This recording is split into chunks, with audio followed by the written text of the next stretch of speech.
Hello, welcome to RB&D Reviews. I'm Rob, and today I'm going to be doing a video where I'm going to attempt to defend Laurel and Hardy's later 20th Century Fox films from the classic comedy team. Basically, in a quick nutshell, I'm sure some of you know who Laurel and Hardy are. They made films together as a team from 1927 until 1951. They did silence, they did sound shorts, they did sound feature films together. And most of their films were made over at the Hal Roach Studios, an independent comedy place. Stan Laurel liked to work behind the scenes with the director and the writer, and they made some of the best comedies ever. And then, of course, in 1940, Roach let them go, and they ended up signing with a major studio, 20th Century Fox, as well as MGM.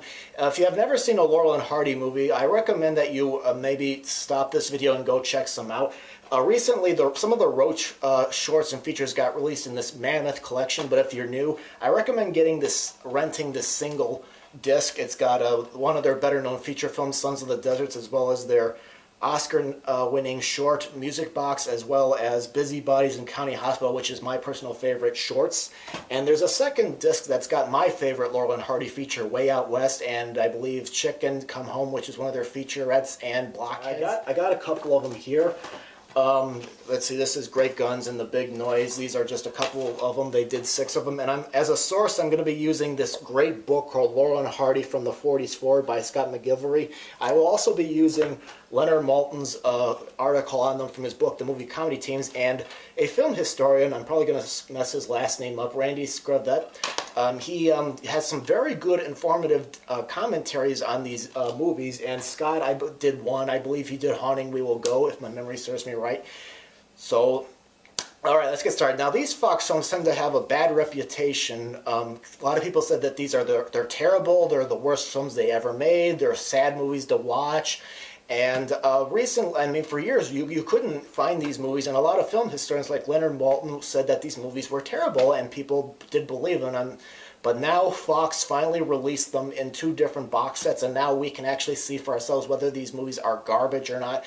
Personally, I don't think these movies are bad. I mean, they're not quite as good as the work they did over at Hal Roach, but I think they have their moments. I think the team still has great energy, and they still put in, little bits of business in this movie, and they still know how to perform a gag, and they adapt very well. Like, for example, in Great Guns, they're given more of a verbal routine. They were mostly visual comedians, but they're given this verbal routine where they're trying to convince this doctor not to take their employer into the army. And Hardy's timing is, he's on target, and he adapts very well to it. How old are you, Forrester? 23. And already a doddering old man.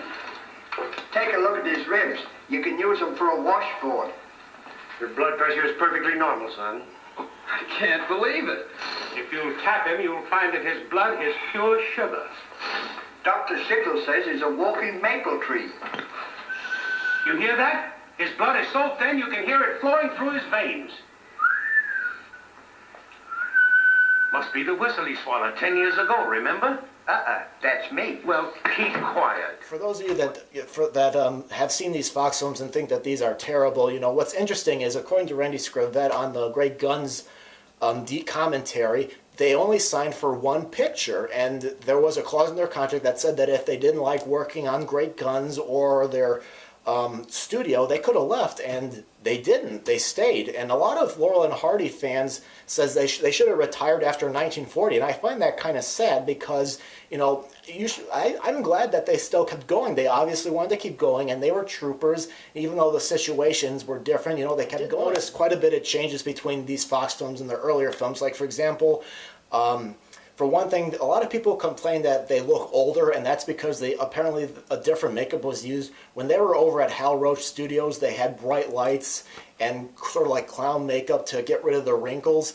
And when they moved over to Fox, they were given regular makeup, and since at Roach they were allowed to improvise and move around the set because of all the lights, here at Fox they had to stick to the scripts, and lights were only pointed at them at a certain way. And a lot of people complain that Fox completely wiped out their original characteristics. That's not true. Granted, there are times when they're given moments that don't seem right for the team. They managed to, Laurel and Hardy still managed to put in their little bits of business to it.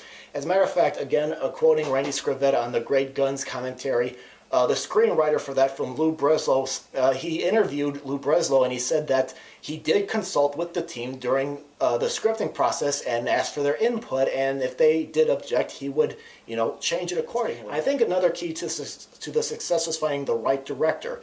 My personal favorite director of the Fox films was Mal Sinclair. He was a silent film director who worked with Buster Keaton for a time, and he was a very sympathetic director. He understood Laurel liked to work behind the scenes, and the two began to collaborate, and that's why I think the later Fox films are better than the earlier Fox film, because Sinclair tended to actually get input from Laurel and Hardy, get their suggestions, and fix things up.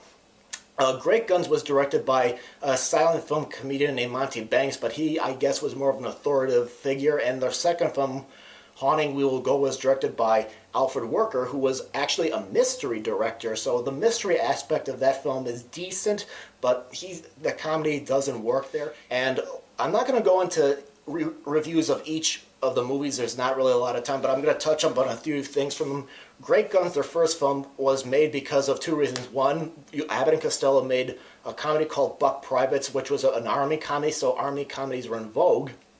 And on top of that, the peacetime draft had started in case World War II came to the U.S., and we ended up getting into World War II thanks to Pearl Harbor, but before that they wanted to start something just in case something happened. And so this movie featured a lot of, showing off of technology like new tanks and all that, and try to get men to enlist just in case we got into the war. And in this movie, Laurel's given some wisecracks, which is out of character, but at the same time, he's given a couple pantomime scenes in this movie that are in character to him. So granted, there's a few moments where they do stuff that's out of character, but there's always little bits of business, like Hardy still will give the camera his look like he's communicating to the audience what he's thinking without saying it. Say, Ollie. What? What time is it? It's nearly 1/2. Thank you, Ollie.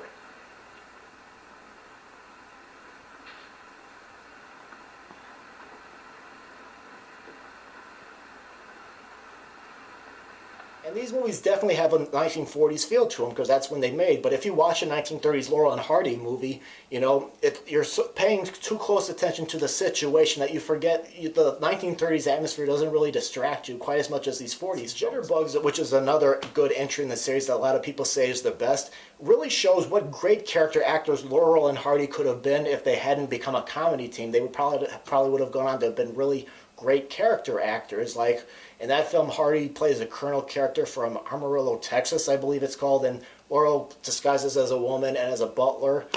The problem with that movie is, like another film, Dancing Masters, there's just too many little segments put together in one feature film, and as a result, there's lots of subplots, and sometimes the focus gets shifted around, but it's a very good picture.